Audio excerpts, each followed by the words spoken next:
हाय, पति को निगल गई। अरे मेरा प्यारा गोलू मोलू बेटा, ले और घी वाली रोटियां खा। वो सूखी सूखी रोटियां मत खा, छोड़ दे। अरे माँ, तुमने पहले ही मुझे 8 रोटियां खिला दी, अब पेट एकदम भर गया। अरे ज्यादा कुछ नहीं होता मेरे लाल, और 10 रोटियां तू आराम से खा लेता था। पता नहीं किसकी नजर लग गई है तुझे। मैं अभी काजल लेकर आती हूँ काला टीका लगाने के लिए। अरे भला इसको कौन नजर लगाएगा, जरा इसका वजन तो देखो, दिन ब दिन बढ़ता ही जा रहा है। इसको नजर लगाने के लिए भी 3-4 लोग तो लगेंगे। क्या पिताजी, आप फिर से शुरू हो गए। माँ देखो ना, और बार बार ऐसे ही मेरा मजाक उड़ाते रहता है।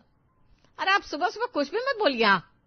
ये वजन ही तो खाते पीते घर की निशानी होता है, और सबको ऐसे ही खाते पीते रहना चाहिए। हाँ बेटा, तू बिल्कुल चिंता मत कर, तू बेफिक्र होकर काम पर जा, और शाम को मैं तेरे लिए छोले भटूरे और मेवे के साथ घी वाले लड्डू बनाकर रखूंगी। अच्छा माँ, ठीक है। अब तो मैं आज पूरा दिन रात होने का इंतजार करता रहूंगा। इतना कहकर पिंटू अपने काम पर चला जाता है। उसका वजन वाकई में बहुत ज्यादा था, और इस बात से अक्सर लोग उसका मजाक उड़ाते थे। जब वो चलता था तो कॉलोनी के बच्चे बोलते थे, अरे हाथी भैया आ गए, हाथी भैया हमें भी सवारी कराओ ना। हाथी राजा का चले, सूंढे लाते का चले। अरे जाओ जाओ, जब देखो तब परेशान करने चले आते हो। पढ़ाई लिखाई नहीं करनी क्या? कहने को बच्चे हो मगर इतनी जुबान चलाते हो।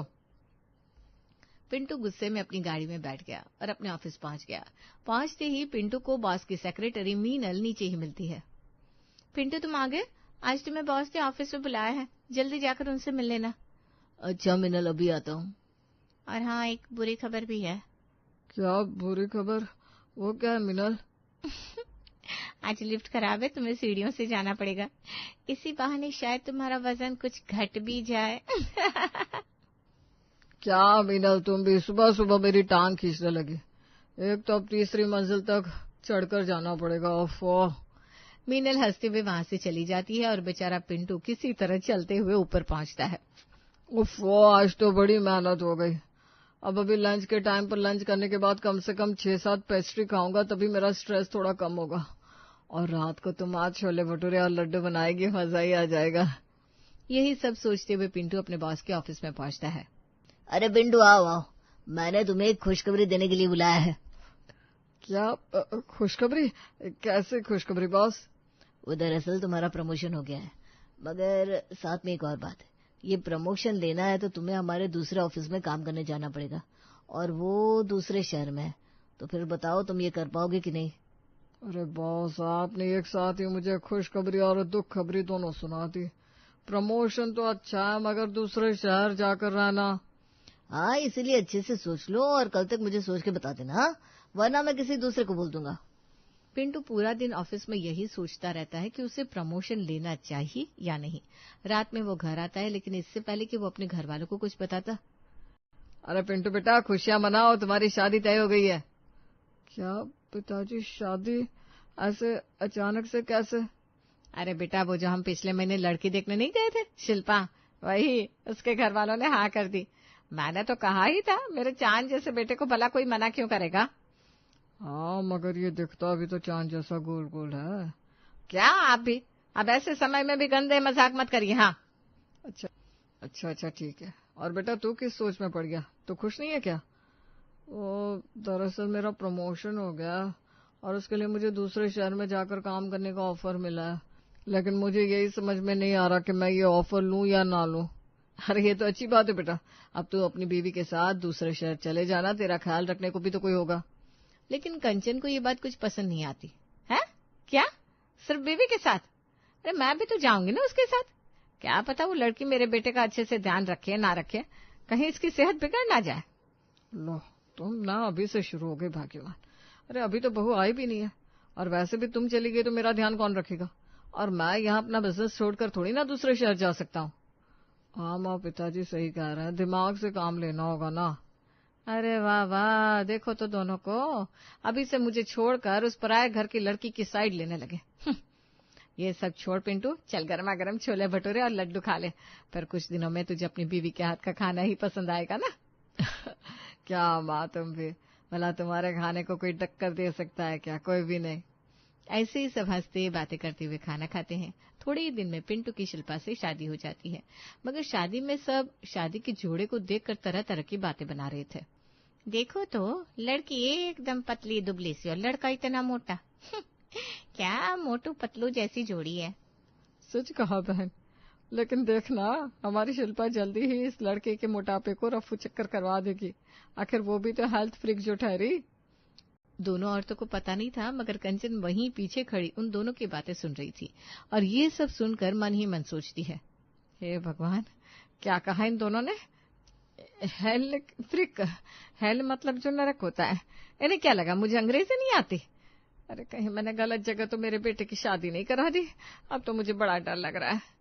और इसी तरह से शादी के दिन ही कंचन की अपनी बहू को लेकर नफरत बढ़ने लगती है। शादी के बाद गृह प्रवेश के समय, अरे कंचन, जल्दी से आरती की थाली लाओ, बहू कब से दरवाजे पर खड़ी है। हाँ माँ, जल्दी करो ना, मुझे बड़ी भूख लग रही है, रात से कुछ खाया भी नहीं है। अरे हाँ बेटा, ये आई मेरा बेचारा बच्चा। कंचन बड़े ही बेमन से जल्दी से शिल्पा की आरती करती है और उसे घर के अंदर आने को कहती है। हो गया, अब तुम अंदर आ सकती हो। और मेरे प्यारे बेटे, और तेरे लिए अभी सबके लिए गर्मा गर्म पकौड़े और चाय बनाती हूँ। क्या पकोड़े?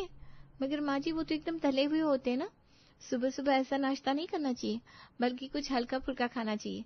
आप लोग यहीं बैठिए, आज नाश्ता मैं बनाती हूँ। क्या तुम बनाओगे? क्यों भला? अरे ये मेरा घर है और यहाँ वही बनेगा जो मैं बनाना चाहूंगी। पहले दिन ही तुमने यहाँ हुक्म चलाना शुरू कर दिया। कंचन के मन में तो यही सब था, मगर वो असल में कुछ कह नहीं पाई। कंचन क्या सोचने लगी, बहू को जवाब दो। अब हाँ, जाओ फिर, जो बनाना है बनाओ। शिल्पा खुश होकर रसोई में चली गई। पिंटू, राजन, कंचन तीनों उसके नाश्ते का इंतजार करने लगते हैं। पता नहीं ये क्या बनाकर लाएगी। अरे भला मेरे पकौड़ों में क्या दिक्कत थी? आज तक तो हमेशा दोनों चाव से खाते थे, और अब अचानक से इतने नाटक बता रहे हो। कोई कुछ कहता उससे पहले ही शिल्पा वहां सबके लिए नींबू पानी और पोहा बनाकर ले आई। ये लीजिए गर्मा गर्म पोहा और नींबू पानी, सेहत के लिए भी अच्छा और पेट के लिए भी है। इतना फीका नाश्ता, वो भी बिना चाय के? अरे हमारे यहाँ ऐसा नाश्ता कोई नहीं करता। हाँ, वैसे माँ की बात सही है शिल्पा, ये नाश्ता करने में तो मेरा पेट ही नहीं भरेगा। क्या? मगर बस बस, बहुत हो गया। मैं तो अभी जा रही हूँ और गर्मा गर्म घी वाले पनीर के पराठे बनाकर लाती हूँ। बेटा पिंटू, तो 10 तो खा ही लेगा ना? अरे माँ, बहुत भूख लगी है। 10 नहीं, आज तो 20 पराठे खा ही लूंगा। अभी लाती हूँ एक्स्ट्रा बटर डालकर, और साथ में बढ़िया सा दही शक्कर भी, कम से कम 2 कटोरी भर के। ये सब नजारे देखकर शिल्पा को बड़ी हैरानी हो रही थी। वो मन ही मन सोचती है, बाप रे, इस घर के खाने पीने के तो बुरे हाल है, मगर मैं कर भी क्या सकती हूँ। मुझे भी अब ये सब शायद अपनाना ही पड़ेगा। कल से फिर मैं भी यही सब बनाऊंगी। लेकिन तभी राजन कहता है, अरे पिंटू, तेरा ट्रांसफर का क्या हुआ, कब निकलना है? बस पिताजी, परसों ही। शिल्पा, तुम भी अपने जाने की सारी तैयारी कर लेना। अच्छा ठीक है, मैं कर लूंगी। 2 दिन बाद ही शिल्पा और पिंटू दूसरे शहर जाने के लिए तैयार थे। देख बहू, मेरे बेटे का ध्यान रखना, इसे अच्छे से खाना पीना खिलाती रहना, कहीं ये दूसरे शहर में जाकर कमजोर ना हो जाए। माँ जी, आप चिंता क्यों करती हैं, मैं सब संभाल लूंगी। इनका वैसे ही ख्याल रखूंगी जैसे आप रखती हैं, ठीक है? हाँ, वो तो जब मैं 1 महीने बाद आऊंगी देखने, तब पता चल जाएगा। देख शिल्पा, मैंने इसमें देसी घी पैक कर दिया है, और ये रहे पिंटू के मनपसंद बूंदी के लड्डू। क्या माँ जी, लड्डू के इतने डब्बे? रश्मि ने लड्डू के कम से कम 10 डब्बे रखे थे। अरे ये तो बस 2-3 दिन ही चलेंगे, तू मत खाना, ये सिर्फ मेरे बेटे के लिए है। ठीक है माँ जी, फिक्र मत कीजिए, मैं ये सब खाती भी नहीं हूँ। अच्छा, अब हम चलते, वरना ट्रेन छूट जाएगी। शिल्पा और पिंटू ट्रेन से नए शहर रहने आ जाते हैं। वहाँ पिंटू ने एक छोटा सा फ्लैट ले रखा था। देखो शिल्पा, कैसा है फ्लैट, तुम्हें पसंद आया? बहुत सुंदर है, और यहाँ कितनी शांति भी है ना। चलिए, आप बताइए आज आप खाने में क्या पसंद करेंगे, मैं वही बनाऊंगी। मैं नहीं चाहती आपको अपनी माँ की जरा से भी याद आए। तुम्हारे होते हुए मुझे किसी की याद नहीं आएगी शिल्पा। अच्छा, एक काम करो, आज मस्त कढ़ाई पनीर और रोटियां बना दो, वैसे बटर नान भी चलेगी। हाँ हाँ, क्यों नहीं, मगर ये सब ज्यादा खाना भी सेहत के लिए अच्छा नहीं है, नहीं तो। अरे शिल्पा, छोड़ो ना ये सब, 4 दिन की जिंदगी है, हमें सब कुछ खाना चाहिए। अच्छा ठीक है। शिल्पा जानती थी कि अभी पिंटू से बहस करने का कोई मतलब नहीं था, इसलिए वो पिंटू के लिए कढ़ाई पनीर और बटर नान बना देती है। ऐसे ही कुछ दिन बीत जाते हैं, लेकिन एक दिन, अरे आज तो काम से लौटने में बड़ी देर हो गई, जल्दी से घर जाता हूँ, भूख भी बहुत लग रही है। लेकिन जैसे ही पिंटू फ्लैट पहुंचता है वो देखता है आज फ्लैट की लिफ्ट बंद थी। ये क्या, अब क्या सीढ़ियाँ चलकर जाना पड़ेगा? ओफो, फिर से। लेकिन जैसे ही पिंटू सीढ़ियां चढ़ने जाता है, अचानक से उसकी सांस फूलने लगती है। ये क्या हो रहा है? अचानक से मेरी हार्ट बीट क्यों बढ़ने लगे? कहीं कहीं मुझे दिल का दौरा तो नहीं पड़ रहा है भगवान? पिंटू वहीं सीढ़ी पर बैठ जाता है, लेकिन तभी किस्मत से शिल्पा नीचे आ रही थी। अरे आप यहाँ क्यों बैठे हैं और आपको इतनी देर कैसे हो गई? जब शिल्पा पिंटू की चढ़ी हुई सांस देखती है तो समझ जाती है कुछ तो गड़बड़ है। आप ठीक तो है ना? नहीं, शायद मुझे हार्ट अटैक आ रहा है शिल्पा, शायद मैं मरने वाला हूँ। क्या? ऐसा कुछ नहीं है, मुझे लगता है आपका बीपी बढ़ रहा है ये सीढ़ियां चढ़ने से। आप यहीं रुकिए, मैं पानी लेकर आती हूँ। शिल्पा जल्दी से पिंटू को पानी लाकर देती है और फिर गहरी सांस लेने को बोलती है। अब कैसा लग रहा है आपको? पहले से बेहतर हूँ शिल्पा। तो फिर कल सुबह हम डॉक्टर के पास चलेंगे रेगुलर चेकअप के लिए, ठीक है? क्या? आज बीपी बढ़ा है, कल को सच में हार्ट अटैक आ गया तो? ना, आपकी मम्मी तो मुझे जिंदा नहीं छोड़ेगी। हम कल ही जाएंगे डॉक्टर के पास। अच्छा, तो ये सब माँ के डर से? हाँ, नहीं तो क्या। अगले दिन दोनों डॉक्टर के पास जाते हैं और चेकअप करने के बाद तो डॉक्टर का सर ही घूम जाता है। वो पिंटू से कहता है, अरे आपका बीपी, कोलेस्ट्रॉल, फैट, शुगर, चीनी, गुड़ सब बढ़ा हुआ है भैया। और ये तो कोई भी आपका वजन देखकर ही बता सकता है। ये सेहत के लिए बिल्कुल अच्छा नहीं है। आपको सच में हार्ट अटैक आ सकता है, आपकी किडनी खराब हो सकती है। इस तरह से आप खाते पीते रहे तो सचमुच ज्यादा दिन नहीं जिएंगे। शुभ शुभ बोलिए ना डॉक्टर, डराना बंद करिए। और ये बताइए कि अब हम इन्हें ठीक कैसे करें? अरे इनका वजन कम करवाओ, इन्हें हेल्दी खाना खिलाओ। कम से कम 20 किलो वजन तो कम करना ही पड़ेगा। ठीक है, मैं समझ गई, चलिए जी। क्या? मगर शिल्पा, इतना वजन कम करना आसान थोड़ी है। बस बहुत हो गया, ये सब आपकी माँ की वजह से हुआ है। उन्होंने आपको बिगाड़ दिया। अरे क्या जरूरत थी इतना घी बटर खिलाने की? और सेहत का क्या? अब बस आप खाने पीने के मामले में सिर्फ मेरी बात सुनेंगे और साथ में एक्सरसाइज भी करेंगे और मैं भी आपके साथ करूंगी। अच्छा ठीक है शिल्पा, मैं यही करूंगा। मुझे अपनी सेहत ठीक करनी है, मैं थक गया हूँ मोटे होने के ताने सुनते सुनते। फिर क्या था, अगले दिन से ही शिल्पा पिंटू को सुबह 5 बजे जगा देती है। चलिए चलिए, हमें जॉगिंग पर जाना है। इतनी सुबह? अरे चलिए जल्दी करिए। शिल्पा पिंटू को आधा घंटा दौड़ाने ले जाती है और फिर घर पर उसे बहुत ही हल्का नाश्ता देती है।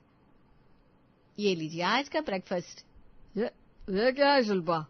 ओट्स, बहुत हेल्दी है और सिर्फ इतना ही मिलेगा। हाँ, 1 कटोरी, यही नाश्ता है। अरे पर ये बहुत कम है शिल्पा, इसमें मेरा पेट कैसे भरेगा? भरना तो पड़ेगा जी, याद नहीं डॉक्टर ने क्या कहा? और ये रहा आपका दोपहर का टिफिन, इसमें दाल रोटी है और सलाद, यही खाइएगा, मीठा कुछ भी नहीं खाना है। ठीक है। इसी तरह शिल्पा पिंटू की डाइट एकदम स्ट्रिक्ट कर देती है और इस वजह से पिंटू का वजन कम भी होने लगता है। सब कुछ अच्छा चल रहा था, मगर एक दिन सासू माँ बिना बताए शहर आने का प्लान बना लेती है। कितने दिन से मेरे बेटे से नहीं मिली, पूरे 2 महीने बीत गए। आज अचानक से जाकर उसे सरप्राइज दूंगी, कितना खुश हो जाएगा वो। उसे मेरे हाथ के देसी घी के पराठे और खोए की मिठाई भी खिलानी है मुझे। रश्मि घर की डोरबेल बजाती है और पिंटू दरवाजा खोलता है। उसे देखकर तो रश्मि के हाथ से खाने के डिब्बे ही गिर जाते हैं। हे भगवान, ये क्या हो गया मेरे लाल को? मेरा बेटा, हाय ये लड़की मेरे बेटे को खा गई, बेचारा कितना दुबला हो गया। अरे माँ जी, ये सब आप क्या कह रही हैं? ऐसा कुछ भी नहीं है। अरे दो रख जा उल्टा दायन, मेरे बच्चे को सुखा दिया, बेचारा सूखी लकड़ी जैसा लग रहा है। चल बेटा वापस चल, घर चल। अरे माँ रुक जाओ, अपना मेलोड्रामा बंद करो, ऐसा कुछ भी नहीं है। शिल्पा ने ये सब मेरे लिए किया है। डॉक्टर ने बोला था कि अगर मैंने वजन कम नहीं किया तो मुझे हार्ट अटैक भी आ सकता है। क्या? हाँ माँ, इसीलिए शिल्पा ने मेरा वजन कम करवाया और मुझे डाइटिंग कराई। और आप है कि उसे ही ये सब बोल रही है। माँ जी, मुझे आपसे ये उम्मीद नहीं थी कि आप मुझसे इतनी नफरत करती होंगी।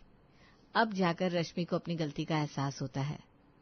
मुझे माफ कर दे शिल्पा, मुझसे गलती हो गई, मुझे नहीं पता था कि ऐसी बात है।